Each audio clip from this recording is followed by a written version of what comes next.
one. Mary has the publication, if you read that, please. Yes, I will. Prior to the April 2nd, 2014 meeting at 7 p.m., there will be a public hearing for the purpose of adopting local law number 1 of 2014, which modifies the hearing date of the Board of Assessment review of the town of Clermont. The proposal is that the annual meeting of the Clermont Board of Assessment review to hear complaints from taxpayers with regard to real property tax assessments shall be held on the first Tuesday immediately following the fourth Tuesday of May, and for so many days thereafter as the Board of Assessment review deems necessary pursuant to the requirements set forth in the New York State real property tax law. Okay, thank you, Mary. Okay. Again, this is we've discussed this briefly, the local law on the assessor, since we're sharing an assessor. We've elected to move our date to the following week so she can have the original grievance day for her other town, and we'll fall on the following week's Tuesday. So, And the reason it's worded that way is because it may or may not come in the same month. If you have 5 Tuesdays, then it would be in the same month, otherwise it'll always be the Tuesday after. correct. The fourth Tuesday. And this is the wording that the county has wanted in the resolution or in the law, which we did have this in effect previously to our other supervisor. 6 years ago, we had the same exact thing. Assessor, sorry. So we're going back to what we actually had 6 years ago. So at this point, I'll open the floor to any comments.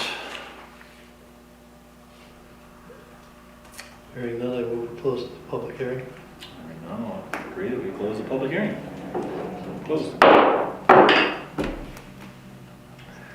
Now I'd like to open our town board meeting, the April meeting, with a salute to the flag, please. Pledge allegiance To the flag of the United States of America and to the republic for which it stands, one nation, under God, indivisible, with liberty and justice for all.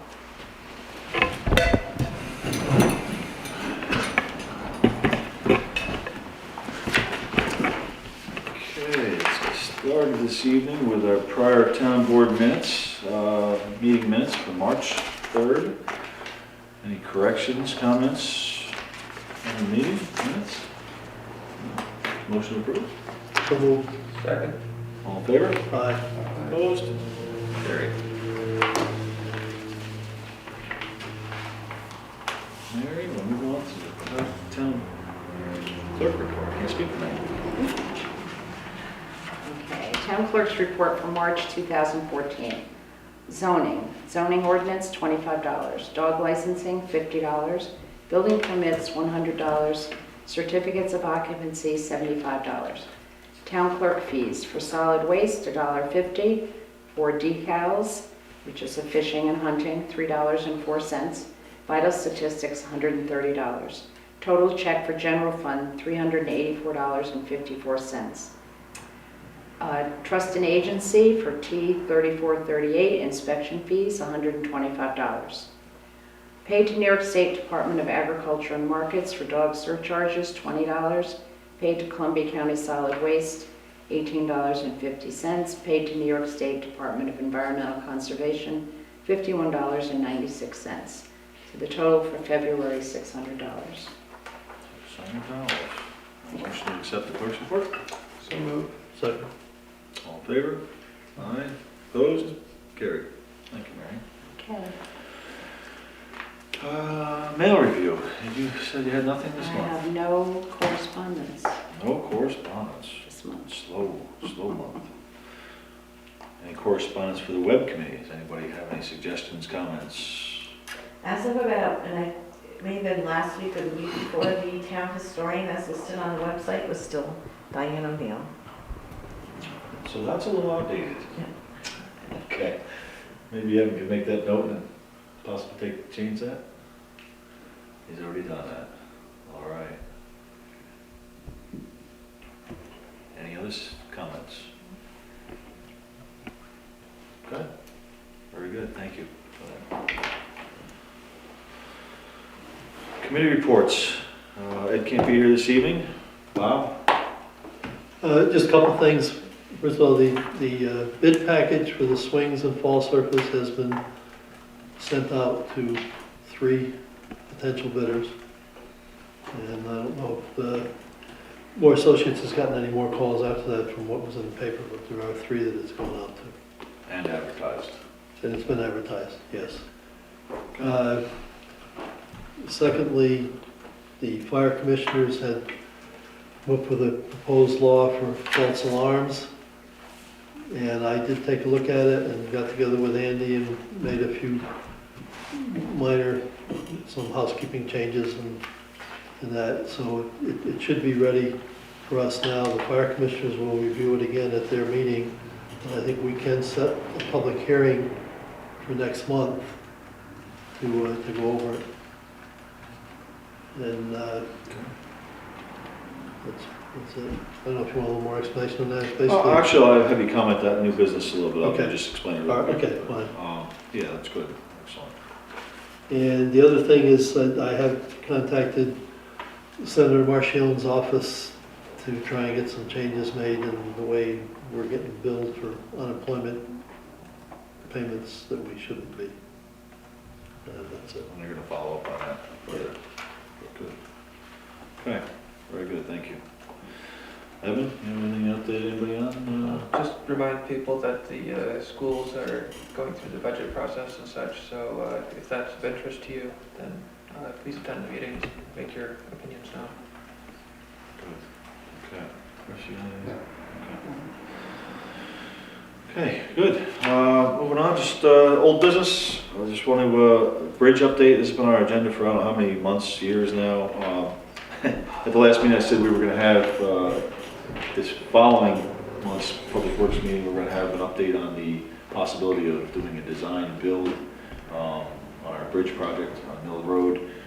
They came back and said, to put it in a nutshell, they aren't prepared enough to experiment with that because it's a brand new process that's just available to towns, municipalities, and counties now. It's going to take several months for them to figure out how to actually do that. I said, listen, we've waited long enough on Mill Road Bridge that we need to move forward with the regular process that we always use on bridges. And I says, they've been pushing us down the road month after month after month. And I asked them at this last meeting to come to the next meeting, which would be the April meeting, with the resolution to proceed with replacing the bridge as normal. So they will be producing a resolution to come to committee this coming month to proceed with putting out the design service to build and rebuild that bridge and put a new bridge in. So I had the support of Livingston and Germantown supervisors, which are both on that committee, which also helped to acknowledge, and push this through because this is, it is a problem. Everybody's hearing the same thing. They want it open. There's several towns it affects. Everybody coming from, Ankrum, Gallatin, Livingston, use that bridge, go across that, and they all chimed in and says, listen, this does need to be opened. So we are going to proceed, and I should come back next month saying that it went through committee and, it's been approved to put this bridge in the budget. It has been, the design services are in this year's budget, so that, once we get the approval from the board, it will go out to design for a 2015 project.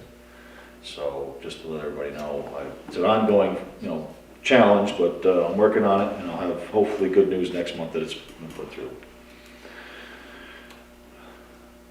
Could I say something now about the Jump bridge? in. or Now you want to keep it the closed? end? What? Well, it is, now we're getting used to that silence, but just over the last few weeks, there have been several incidents that, with the bridge being closed.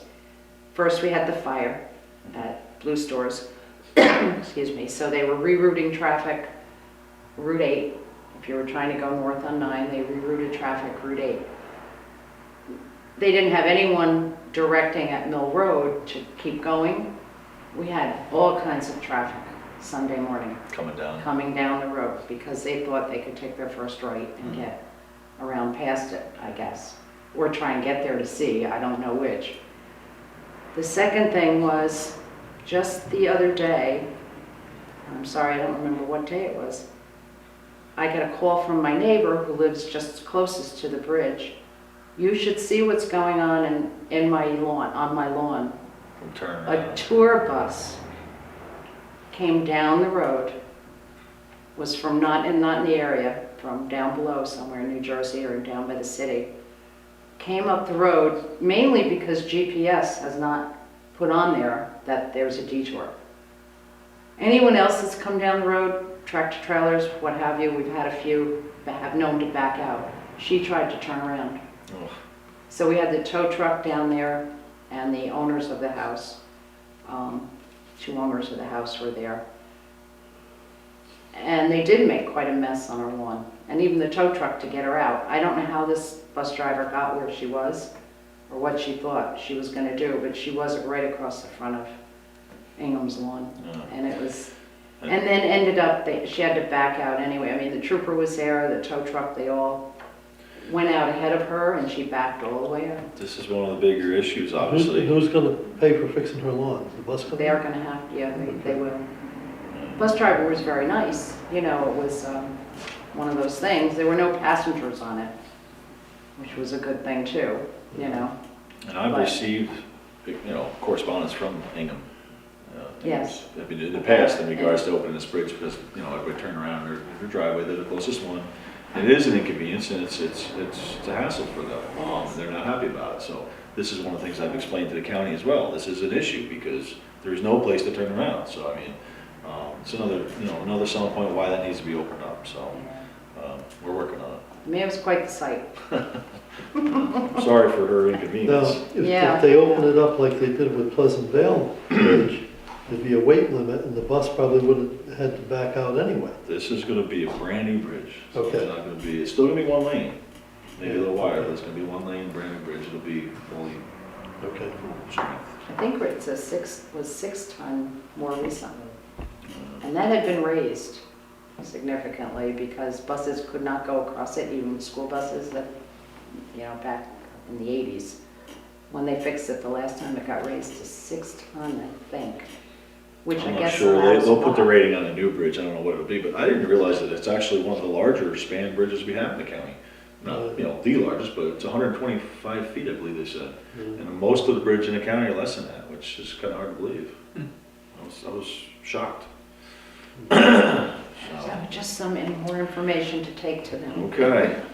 We'll bring that up when we Yeah. get the resolution forward this month. And it is GPS. We've had that happen. Park RFP, just to touch on that, I know Bob's mentioned that we did finally get that out, sent it out to 2 or 3 companies, and we're hoping to get bids back. It's in the works, and we're going to be opening those bids on the 17th, I think we said, 17th. Hopefully, you know, we have several bids to look through. We want to get that project moving, so we'll be happy to get those and open them up and let everybody know how they turned out. New business, starting out, I just want to mention and thank, we had another park donation came in right after our last meeting. I didn't get a chance to thank Miss Linda Sutherland for her donation in memory of her late husband Frederick Sutherland for a $500 donation to put towards the Park Swings project. And we certainly appreciate that donation and thank her. I've already sent out a letter to her and all the other donations we received, donors. And I know some of them already received it, but I sent that out at our last meeting. And again, just want to thank her and everybody else that's actually made a donation and will think about making a donation to help us out with the park. Next we have an intermunicipal agreement we wanted to put forth as far as working with the other towns that we currently have. We've been doing this for several years. We've actually passed and signed a intermunicipal agreement with Livingston and Clermont, or excuse me, Livingston and Germantown, between the 3 towns. When we bought a paver in the past, we bought a piece of equipment together, so we signed a piece of a resolution saying we're going to have this agreement. It should be updated each year. I just found that out recently, but we just, in tonight's abstracts, we decided to purchase another piece of equipment with the town of Livingston. It's a small piece. It's what they call a crack sealer. It's only $2,100 and change. So it's $1,050 each or $1,075 each. But again, nonetheless, it is a piece of equipment we're going to purchase jointly. You know, the governor's been putting on this big push about tax credits for, you know, towns and municipalities that work together. We certainly have been working together. This is more or less just a way to document that we have an agreement between the three towns. We do purchase equipment and we do share services. So this is something that, the way it reads, does not say it needs to be done every year. It says it will extend for another year and continue to extend for another year unless one of the parties notifies on or before the December date. So what I'd like to do is actually I'd like to pass this intermunicipal agreement and make it part of our resolutions in the organizational meeting that we do it every year. And Bob brought up an excellent point that we should have an attachment to it, that would list whatever piece of equipment we do own with the other towns, which right now would only be 2 pieces, but that could be looked at every year and just an update every year. It's a great idea, and that way there's a documentation of what we've purchased and what we own and with who. Right. So I think that's something we'll do. We'll update that as of January. But for now, I want to get this acknowledged again, get it on the books that we signed this. It does take effect. It says May 1st, and then again, like I said, we'll update it in January. So I'd like to, unless there's any other comment, I'd like to have a resolution or a motion to pass this. Yeah, just like Mitch, also one of the reasons for wanting to do it every year is because of what the governor wants to do with taxes and forcing intermunicipal cooperations and consolidations. And we can use this as evidence that we're doing that, so that we get the tax benefits that he's proposing. And the reason for having the list of equipment is I did come across information on one town that had a paver, and they loaned it out, and they didn't have any need to use it for a while, so it stayed there well till just about everybody forgot that they had owned it, and they wanted to hire somebody to do some paving because they didn't have a paver. And the one board member remembered and said, "Yes, we have a paver. We have a paver. Well, we bought one," and they finally did get it back. Right. But just so whatever we have should be. Probably with a VIN number or anything associated as well to go along with the description. Yeah, it could be certainly anything to identify that piece of equipment. Sure.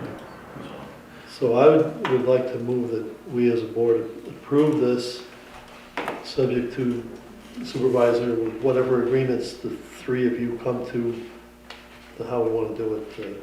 Authorize supervisor to make those minor changes and approve. Second. Second. All in favor? Aye. Opposed? Carried. That was Chris seconded.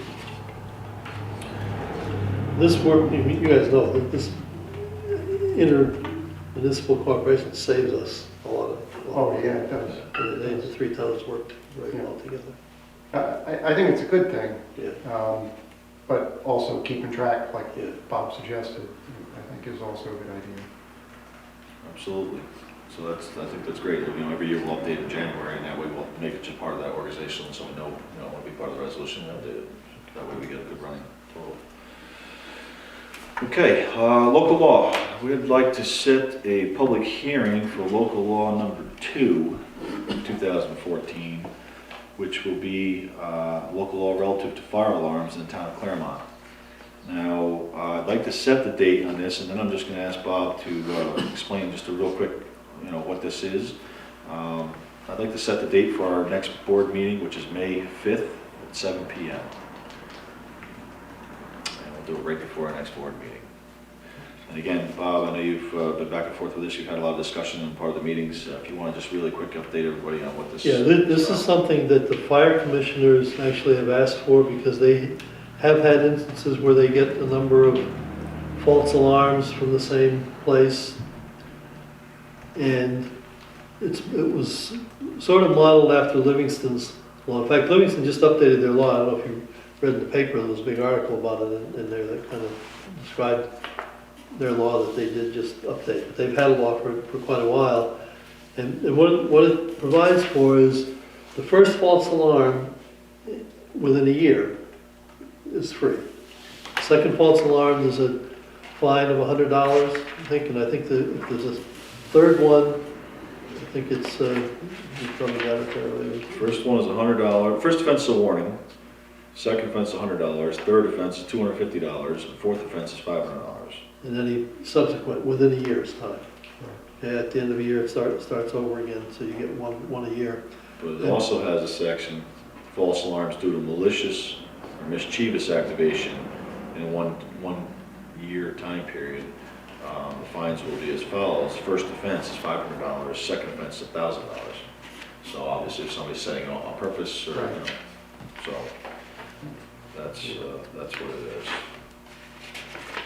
So, That's based on, within a year, not a calendar year, correct? it says within a one-year period, in a one-year time period. So I would say, yeah, probably. And again, it should, this is something they've prepared, they've done a lot of work on it, back and forth with the town attorney, a lot of input from the boards. Bob was at the commissioners and the commissioners meeting, and they said that they've had enough that, you know, we need something in place to try to deter all these false alarms, and also have, you know, a way to monitor these systems that are put in, you know, if they're incorrect or correctly, you know, the alarm system put in correct. That was one of the other issues. So this is basically what it is, to give them some control and enforce it. And the commissioners, actually Andy Howard did that draft for the commissioners, and they reviewed it. I looked at it, there were a couple things in there that it talked about things relating to a permit. But we don't have a permit, so I talked to Andy and he took those paragraphs out.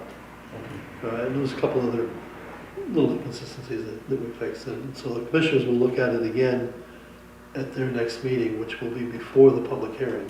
Okay. And if they need to make other changes, they can either come to the public hearing or let us know, we can extend it out. But at this point, we should schedule the hearing and go forward. Absolutely. So May 5th, 7 p.m., right before our town board meeting.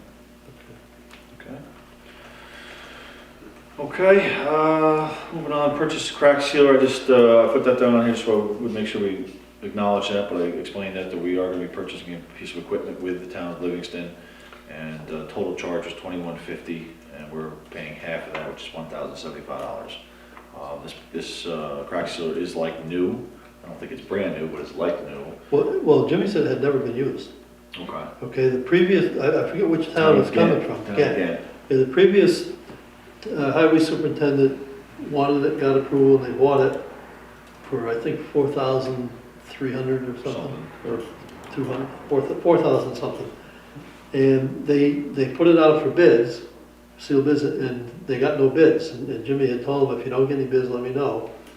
And so he talked with them and got an agreement to buy it for half the new cost, Yeah. which is then split in half again between us and town of Livingston. Right. And this will allow him to seal cracks rather than having to put a whole strip of blacktop over a cracked area. Right.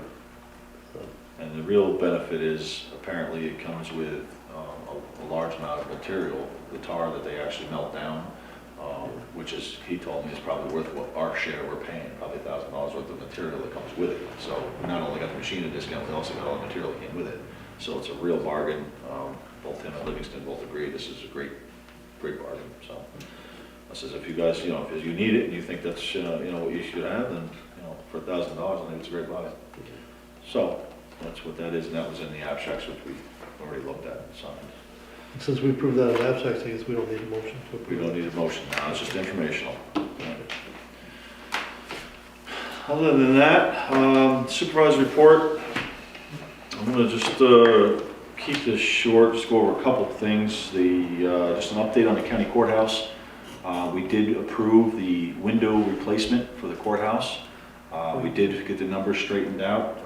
The controller was correct, the architect that was providing the numbers counted deductions and the budget twice. Somehow he added in twice, so the controller was right, caught the numbers. We do have enough money to pay for the window project. All of them or some? All, which was 400 and, I forget the exact number, but $400 and some thousand to replace them all. And what they're going to do is we've already approved this. It's going out to the manufacturer. They're trying to get a rush on this because they do want to do it before it's occupied.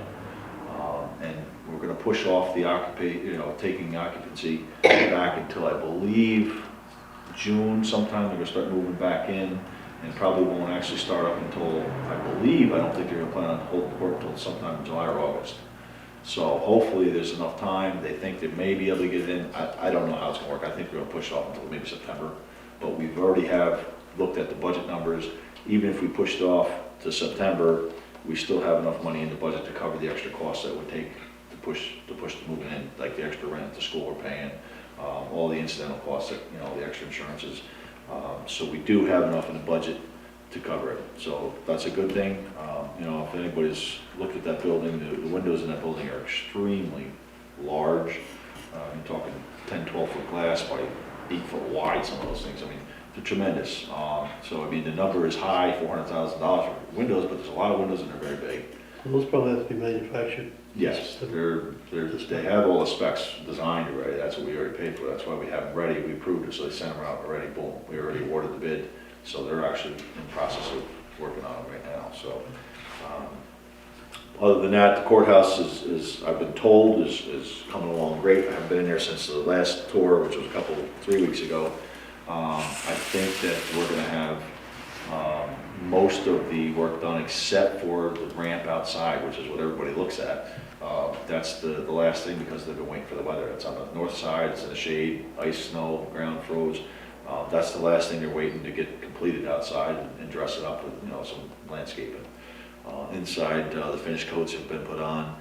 I believe they're in pretty good shape. Like I said, I haven't seen the latest, but from what I've told from the other supervisors, they're really, really close. So now it's just going to be, you know, going through the punch list and the window project. So they will be able to start doing some stuff, moving files, moving stuff back in, you know, but we won't actually take occupancy for, you know, several months now yet. So it's a great project, and I hope, well, if nonetheless, just the people to go take a look at the brand new courthouse when it's done. Hopefully you're not going there for court, but maybe you can just stop in, take a look around, because it's going to be a beautiful, beautiful building when it's updated and completed there.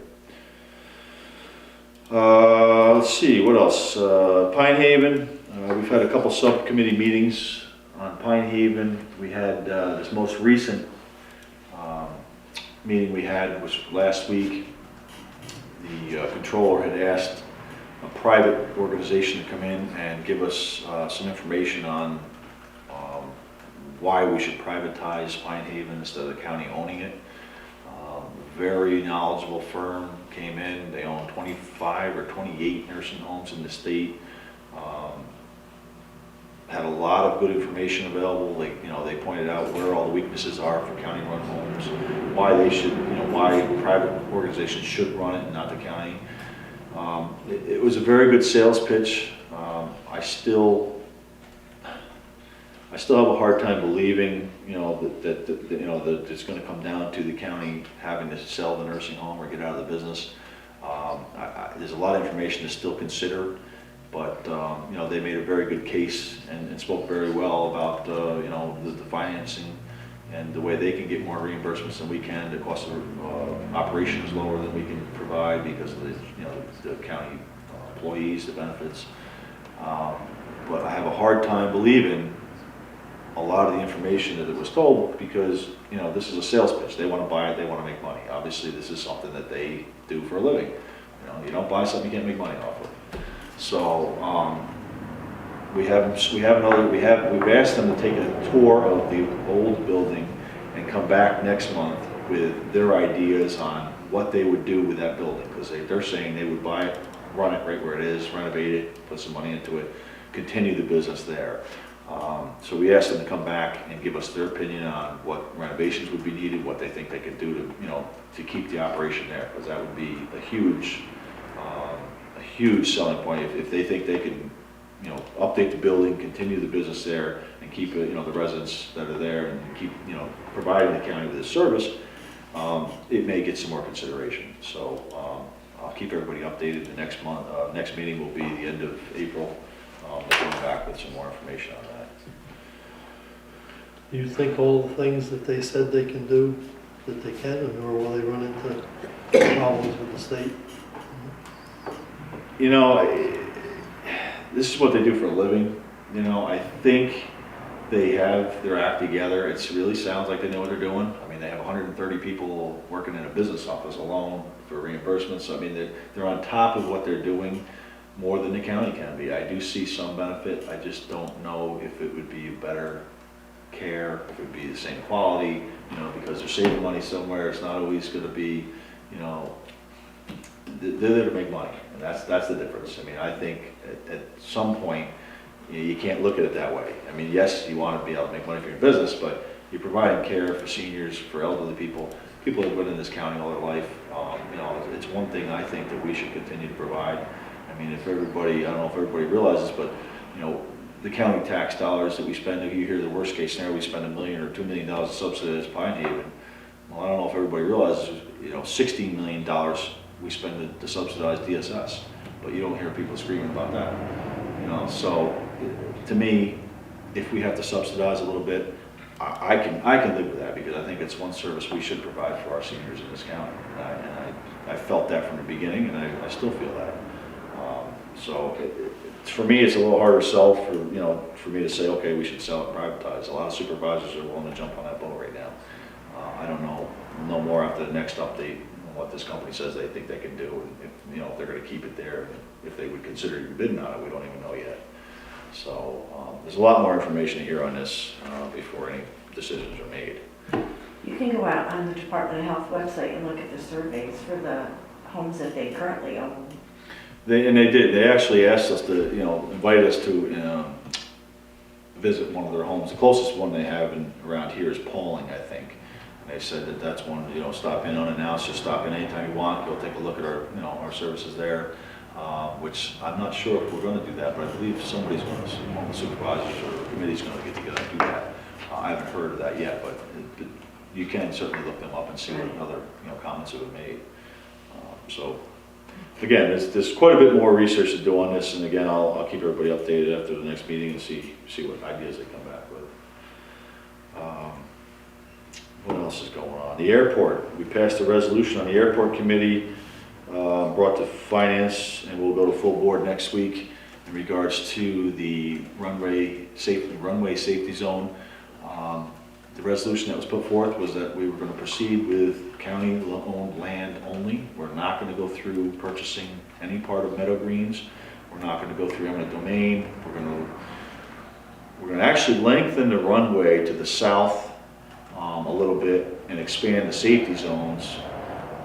Technically, it shrinks the runway qualifications down by 50 feet, I believe, but it's all in safety zone expansion is all it amounts to. So we're going to have almost the same amount of runway with a larger safety zone without having to purchase anything or go through any, you know, headaches through Meadow Greens. Some of the supervisors brought up the possibility of maybe we should consider buying the whole thing, Meadow Greens, which didn't really go over too well. I mean, it's an economic development opportunity is what they were saying. You know, the FAA is going to provide funding to buy 90 or 95% of this project, but, you know, convincing them that they're going to be buying this whole property for what? You know, I don't see it as a beneficial thing, and I don't think the county needs to get into purchasing any more property that we don't really need at this point. So it didn't fly. The resolution was presented at the Finance Committee, which we all voted in favor of proceeding with, you know, not purchasing any other land, using the county-owned land, and that's what we're going forward with. It's the least expensive option, even though the FAA is reimbursing this 90%, 95%. We still have to pay a little, you know, 5%. We certainly are trying to do what we can for the least amount of money and accomplish what we need to do, and that's what we've come up with. So that is moving forward, like I said, to full board next week for a vote. What else? What else is going on? That was really the big topics, big issues. And if anybody else has any questions, comments, would like to talk to me about any other county issues, feel free to contact me. I'm available anytime to let you know what I know. If there's anything else I didn't cover. Just want to mention again, Wednesday, April 16th is our Easter egg hunt, which will be held out here. Wednesday night, 5:30 to 6:30 p.m. And anybody that can attend, I invite them to be here. We had a good turnout last year when we did it on a weeknight. Seemed like a lot of people were happy with it. And hopefully it's late enough where everybody can get here after work. and we have some decent weather. But 5:30 to 6:30, correct? Yes, I believe so. Okay. Other than that,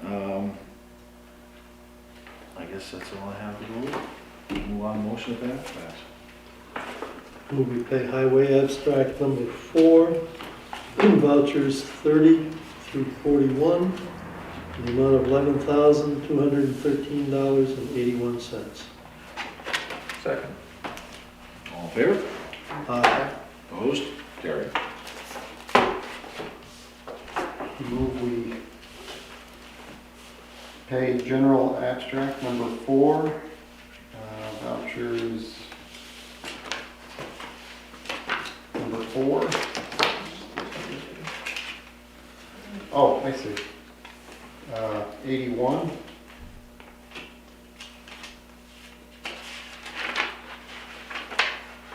Through 112, in the amount of $9,101.06. Second. All in favor? Aye. Aye. Opposed? Carried. Okay. Well, I'll open up the floor to public comments, public communications. Not all at once? I do. You do? I do. All right. Fishing licenses are on sale. I have the new software, the printer, and it's working. Unlike the very first one that I tried to do. So I also did my first void on the new system at the same time I did my first new one. So that's working, so they're for sale. There are a lot of changes this year with the hunting and fishing, a lot of changes. So anybody has any questions, if they can't go online, come in and I'll let you know ahead of time what's in store for as far as pricing and the way they're selling the combination licenses.